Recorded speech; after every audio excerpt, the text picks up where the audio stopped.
বন্ধুরা রে আমার,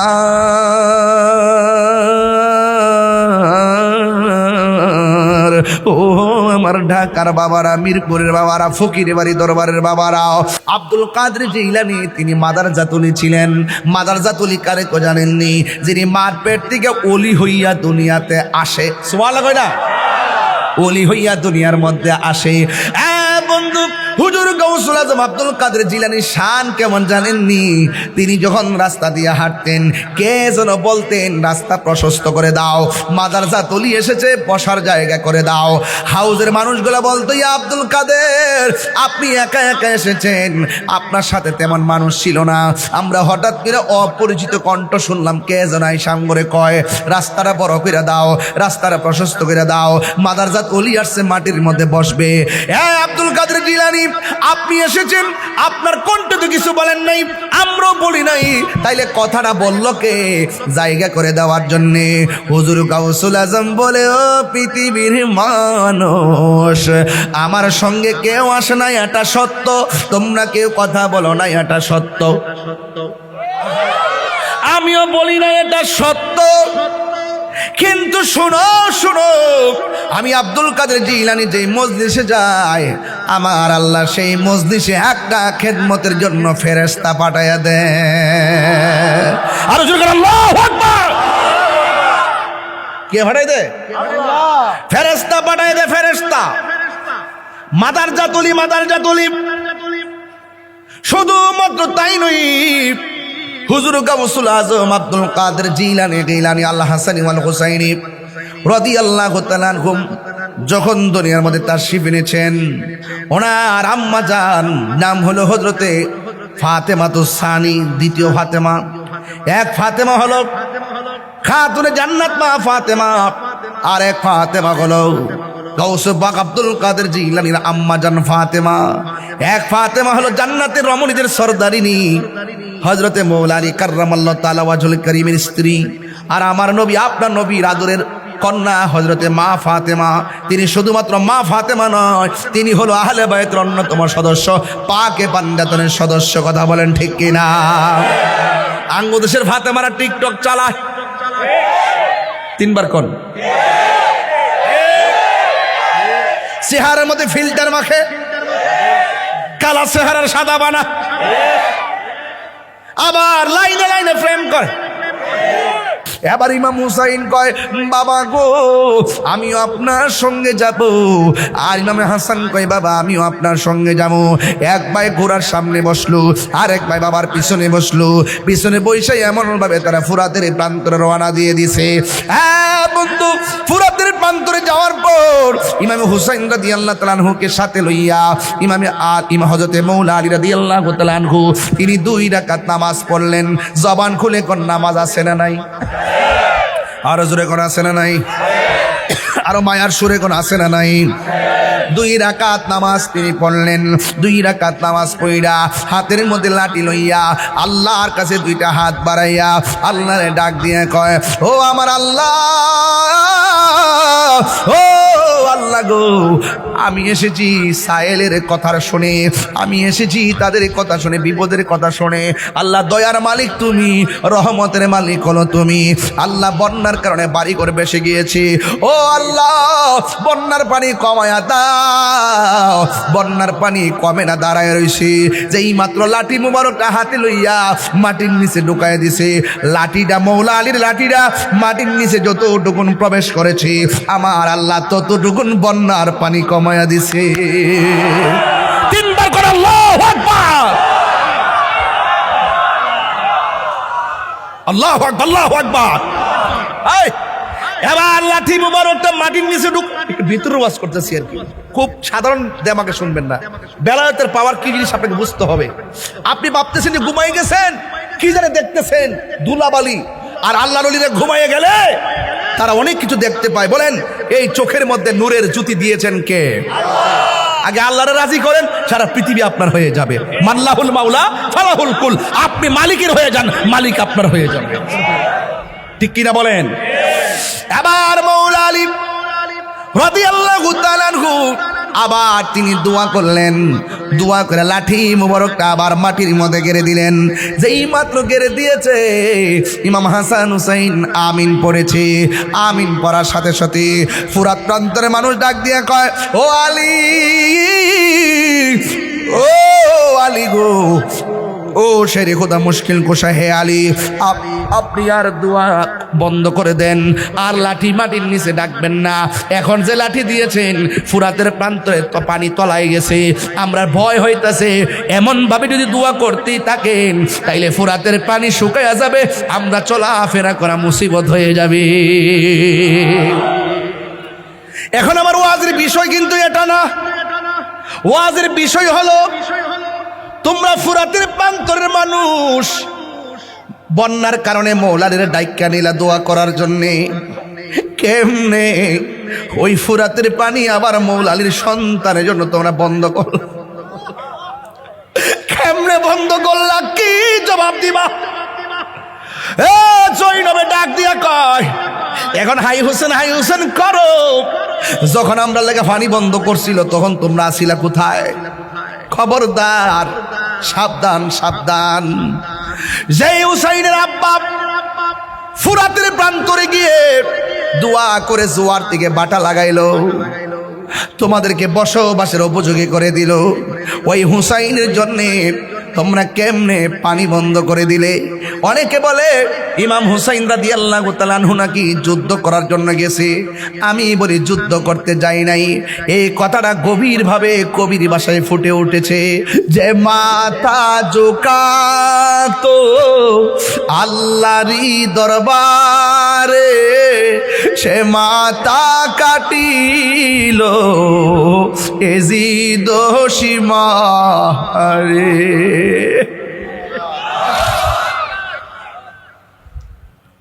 যে মাথা ঝুঁকাতো আল্লাহরই দরবারে, সে মাথা কাটিল এজিদ সীমারে। শাহাদাতের মর্যাদা লাভ করেছি, শাহাদাতের মর্যাদা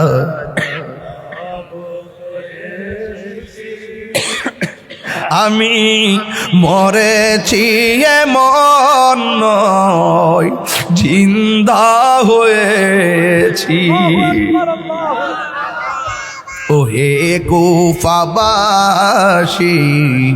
আমায় মুসাফির ভেব না, আমি এমনিতে আসিনি, দাওয়াতে এসেছি। কোন আল্লাহ মেহমান বানিয়ে কি যে কষ্ট দিল। কেমনে জবাব দিবা মুসলমান? কেমনে জবাব দিবা মুসলমানের গোষ্ঠী? এই মুনাফিকদের কারণে মুসলমানদের ভরণী হয়েছে। আজকে দেখেন সাম্রাজ্যবাদী ঘাঁটি দিছে মুসলমানদের রাষ্ট্রে, ইরান সহ্য করে নাই, উড়াই দিছে। কথা বলে ঠিক না বেঠে? আবার অনেকে দালালি করে। আমি বলতে চাই যে ইরানের সাথে কারো যদি আকীদা দ্বন্দ্ব থাকে আরেক জিনিস, কিন্তু যখন মুসলমানদের লড়াই হবে ইহুদিদের বিরুদ্ধে সব মুসলমান ঐক্যবদ্ধ। হাত তুলে বলো ঠিক না বেঠে? বলো সবে কত হবে? কথা বলা ঠিক?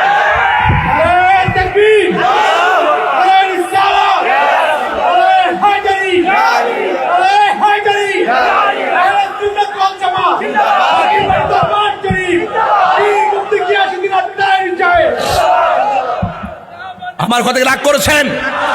আরে কারবালার ঘটনা যদি ইহুদিরা ঘটাইতো মনটারে বুঝ দিতাম, খ্রিস্টান ঘটাইতো মনটারে বুঝ দিতাম, অন্য ধর্মের মানুষ ঘটাইতো মনটারে বুঝ দিতাম। এই কারবালার ঘটনা ঘটাইছে দাড়িওয়ালা, টুপিওয়ালা, পাগড়িওয়ালা, ফুরাতের পানি দিয়ে ওযু করেন না। এই যুগে যুগে মুসলমানদের মিশনের সবথেকে বড় ক্ষতি হয়েছে মুনাফিকদের কারণে। কথা বলেন ঠিক না বেঠে? আরে হাত তুলে বলো ঠিক কিনা বলো? এই মুনাফিক আছে না নাই বলেন? আরো জোরে আছে না নাই? ইসরায়েলের গুন্ডা বাহিনীদেরকে শেষ করার জন্য যেই মুসলমান ভাই সামনে যাবে আমি তার পক্ষে আছি। কথা একটাই, কথা বলেন ঠিক না বেটে? এক হইতে এক। সোহাগ এইচডি মিডিয়া, সত্য প্রচারে আপোষহীন। الذين آمنوا صلوا عليه وسلموا تسليما اللهم এটা মনিটর সাউন্ড দেন কানে আওয়াজ আসে না وعلى آل سيدنا দরদ মাখা কণ্ঠে পড়ি আল্লাহুম্মা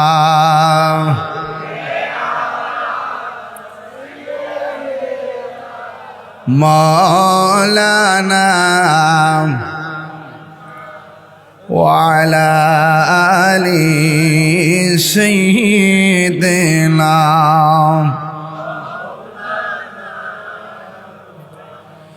يا رسول الله حبيبي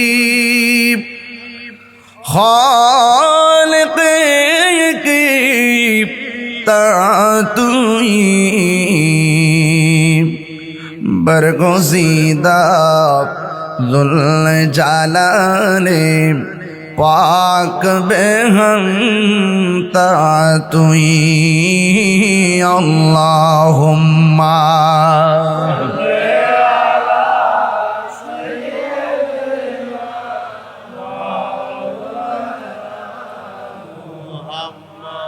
وعلى آل سيدنا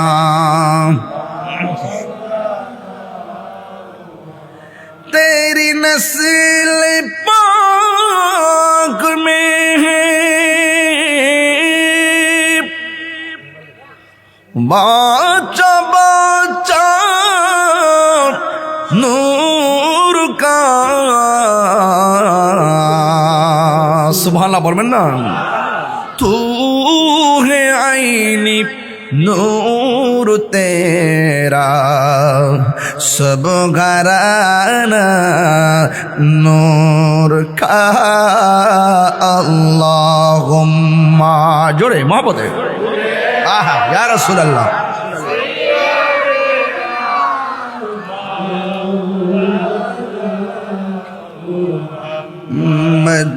وعلى آل سيدنا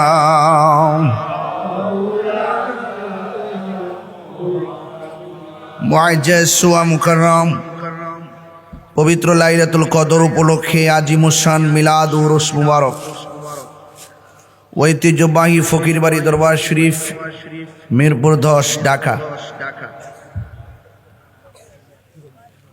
আজকের এই বিশাল মাহফিলটির সম্মানিত প্রতিষ্ঠাতা যিনি দীর্ঘদিন পর্যন্ত এই মাহফিলটিকে শানদারভাবে ইবাদত বন্দেগী জিকির আজকারের মাধ্যমে এই লাইলাতুল কদরটি অতিবাহিত করতেন যেই মানুষটি আমার পাশে বসতেন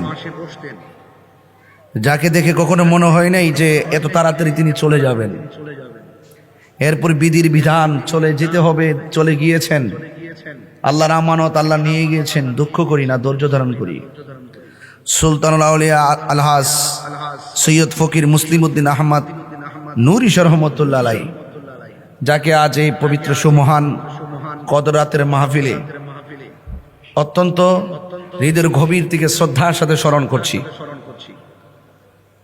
যিনি গত মাহফিলে আমাকে নিয়ে স্টেজে উঠেছেন আজ ঠিক কদর রাতও এসেছে প্যান্ডেল হয়েছে হাজার হাজার মানুষ এসেছেন একটি অতৃপ্তি আমাদের মনের ভিতরে অশান্ত হৃদয় হাহাকার সেই শূন্যতা আজ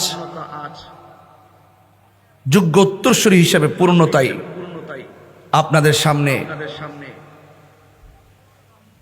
উপস্থিত হয়েছেন দরবারের শাহজাদা সাজ্জাদানশীন ইঞ্জিনিয়ার ফকির শেখ জিহাদউদ্দিন আহমদ নূরি শাহ রাজিয়াল্লাহু আলী মারহাবা বলবেন না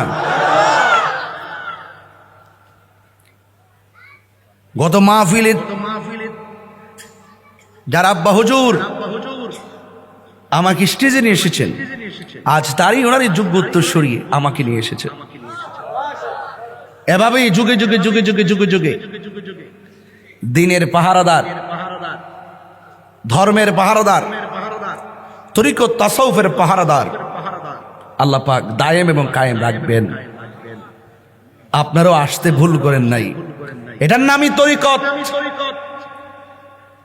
মহান মুর্শিদকে যে মহব্বত করতেন, এর চাইতে কোনো অংশেই ওনার আওলাদকে মহব্বত কম করার সুযোগ নাই। এটার নাম তরিকতের শিক্ষা। অনেক জায়গায় দেখবেন, জিজ্ঞেস করে বাড়ি কোথায়, মিরপুর 10 নম্বর ফকির বাড়ির পাশে। আমার মুর্শিদের এলাকার আপনি আলাদাভাবে সম্মান করে, এটার নামই তরিকত। বুঝতে পেরেছেন? তো আজকে কবির শ্রদ্ধার সাথে আলহাজ সৈয়দ ফকির মুসলিম উদ্দিন আহমদ নুরি শাহ রহমতুল্লাহ আলাইকে স্মরণ করছি। ওনার খাস তাওয়াজ্জুহ জিয়ারত আমরা কামনা করছি। আমিন পড়েন। আল্লাহ পাক যেন ইঞ্জিনিয়ার ফকির শেখ জিহাদউদ্দিন আহমদ নুরি শাহ মাদ্দাজিল আলীকে এই দরবারের যত ধরনের কার্যক্রম আছে অত্যন্ত ইমানি চেতনায় পূর্ণ সুস্থতার সাথে যেন ধরে রাখতে পারে, পরিচালনা করতে পারে। আপনারা দোয়া করবেন, সহযোগিতা করবেন ইনশাল্লাহ। বলেন। আমার পূর্বে দীর্ঘক্ষণ পর্যন্ত আলোচনা করেছেন আহলে সুন্নাত ওয়াল জামাতের সম্মানিত যুগ্ম মহাসচিব, সারা বাংলার জননন্দিত ওয়াইজ মুফাসসিরে কোরআন, আমার শ্রদ্ধেয় বড় ভাই আল্লামা আলহাজ মাসুদ হুসাইন আল কাদরি হুজুর মুদ্দাজিল্লাহ আলী। সকলে বলি আলহামদুলিল্লাহ। আমার ভাইয়েরা আমার পাশে বসে আছেন আহলে সুন্নাত ওয়াল জামাতের সহকারী যুগ্ম মহাসচিব শ্রদ্ধেয় বড় ভাই জনাব আব্দুল মতিন সাহেব, তিনিও আমার পাশে বসা। অনেক উলামা একরাম। আর এই মাহফিলটি আমার অত্যন্ত স্নেহাস্পদ অনুজ হাসানুজ্জামান চিশতি এই মাহফিলটাকে সুন্দর আর শুভবর্ধন করার জন্য অনেক কষ্ট করে, অনেক পরামর্শ দেয়, অনেক যোগাযোগ করে। আল্লাহ পাক যেন সবাইকে যেন সবার খেদমতকে যেন কবুল করে, বলুন আমিন। এই রাত্রটা কি লাইলাতুল রমজানের শেষ দশক চলছে। ইজা দাখালাল আশরু শাদ্দা মিজারাহু, যখন রমজানের শেষ দশক আসতো, শাদ্দা মিজারাহু মানে হলো আল্লাহর হাবিবের যে মানে লুঙ্গি মুবারক, ইজারা মাজারাহু, এই লুঙ্গি মুবারককে টাইট করে বাঁধতেন। ওয়া আহইয়া লাইলাহু, রাত্রে তিনি জাগ্রত থাকতেন। ওয়া আইকাযা আহলাহু, এবং তার পরিবারদেরকে ঘুম থেকে জাগিয়ে তুলতেন। ওঠো, আজকে কদর রাত, ঘুমানোর যায় রাত না, তোমাদেরকে বন্দিগির মাধ্যমে রাত্রিকে কাটাতে হবে। চিৎকার মেরে বলেন না সুবহানাল্লাহ। তো এই গভীর রজনী, এই এত গুরুত্বপূর্ণ রাতে আজ আমরা এখানে বসেছি। রাসূল পাক সাল্লাল্লাহু আলাইহি ওয়াসাল্লাম বলেছেন, এই রাত্রটার নফল ইবাদতের মাধ্যমে কাটাবে, কোরআন তেলাওয়াতের মাধ্যমে কাটাবে, কবর জিয়ারতের মাধ্যমে কাটাবে। এবং আয়েশা সিদ্দিকা রাদিয়াল্লাহু তাআলা আনহাকে তিনি একটা দোয়া শিখিয়ে দিয়েছেন আজকে রাত্রে পড়ার জন্য। বলেন আল্লাহুম্মা, এ আওয়াজ হবে না বাবা, জোরে বলেন আল্লাহুম্মা ইন্নাকা আফুবুন তুহিব্বুল আফওয়া ফাআফু আন্নি। আল্লাহুম্মা, সবার জবান খুলবেন, আল্লাহুম্মা ইন্নাকা আফুবুন তুহিব্বুল আফওয়া ফাআফু আন্নি ইয়া গাফুরু ইয়া গাফুর। এই দোয়াটা শিখাই দিয়েছেন। বেশি বেশি করে আল্লাহর কাছে আজকে রাত্রে কি চাইবে? গুনাহ মাফ চাইবে। চিৎকার মেরে মারহাবা বলেন। গুনাহ মাফের মালিক কে? এই আজকে রাত্রটা খুবই গুরুত্বপূর্ণ রাত্র, খুবই গুরুত্বপূর্ণ রাত্র। এই রাত্রে আল্লাহ পাক কোরআনকে নাজিল করেছেন। কিসেকে নাজিল করেছেন? কোরআনকে নাজিল করেছেন, নাজিল করেছেন। আল্লাহ রাব্বুল আলামিন বলছেন, ইন্না আনজালনাহু ফি লাইলাতিল কদর, নিশ্চয়ই আমি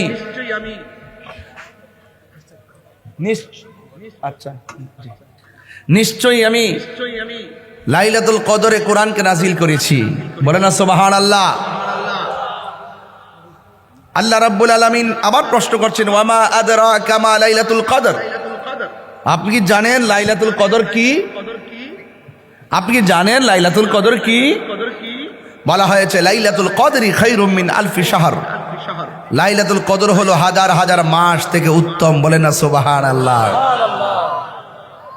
রাসূল বলছেন সারা রাত ইবাদত করবে, সারা রাত কোরআন তেলাওয়াত করবে, তাহাজ্জুদের নামাজ পড়ুন, আপনারা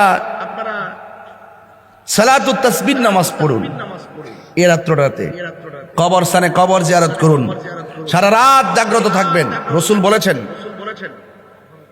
হ্যাঁ রাসূল জেগে থাকতেন। তানাজ্জালুল মালাইকাতু ওয়ার রূহু ফিহা বিইذনি রাব্বিহিম মিন কুল্লি আমর সালামুন হিয়া হাত্তা মাতলাইল ফজর। রাতের বেলা, এই যে এখন রাত্রে বসছেন না, আসমান থেকে ফেরেশতা জিবরাইল আলাইহিস সালামের নেতৃত্বে কাবা ঘরের উপরে পতাকা নিয়ে নেমে গেছে। বলে না সুবহানাল্লাহ। কি নিয়ে নেমে গেছে? পতাকা। ফেরেশতাদের বাহিনীগুলোকে এলাকা এলাকা পাড়ায় পাড়ায় পাঠাই দিবে।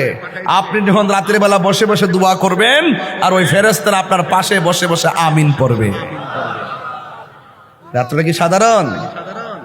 এই জন্য আপনারা ভাগ্য ভালো যে আজকে রাসূল বলছেন জিকির আজকার করে কাটাও, ইবাদতের মাধ্যমে কাটাও। আমরা কিন্তু কাটাচ্ছি। আলহাজ সৈয়দ ফকির মুসলিম উদ্দিন আহমদ নুরি শাহ রহমতুল্লাহ আলাই, তিনি এই যে লাইলাতুল কদর রাত্রে মাহফিলের যে রুসমটা চালু করে দিয়ে গেছেন, তিনি কত ভালো একটি কাজ করে গেছেন আপনাদের আমাদের জন্য। কথা বলেন ঠিক কিনা? এই যে আপনি বাইরে তাকায় দেখেন, যতটা মসজিদ আছে নামাজ পড়ার পর সব তালা, আর রাস্তাঘাটে ঘুরতেছে, কিন্তু এই পরিবেশ তো নাই। আর আপনাদেরকে এক জায়গায় বাইন্ডিং করে এক এলাকা এলাকা থেকে আইন্না এই ফকির বাড়ি দরবার শরীফে আপনাদেরকে একত্রিত করে এই সুমহান ফজিলতের সুযোগ করে দিয়েছেন। বলেন না সুবহানাল্লাহ।